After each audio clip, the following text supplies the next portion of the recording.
আসসালামু আলাইকুম রহমতুল্লাহি ওবারাকাতুহু।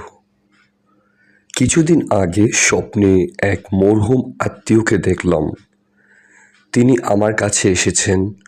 দেখে মনে হলো ওনার জন্য ইসালে সাওয়াব পাঠানো বাড়িয়ে দেওয়া প্রয়োজন।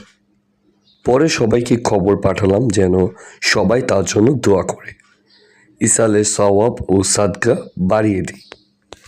তারপর আলহামদুলিল্লাহ, আজকে আবার স্বপ্ন দেখলাম।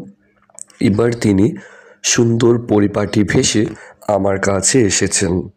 খুব উৎফুল্ল হয়ে হেসে বলছেন, শাহরিন, তুমি আমার এই জায়গাটা এত সুন্দর করে পরিষ্কার করে দিয়েছ। তোমার অনেক কষ্ট হয়েছে, তাই না? স্বপ্নটা দেখে অনেক শান্তি লাগছিল। সবচেয়ে বেশি ভাবছিল অল্প কয়েকটা দিনের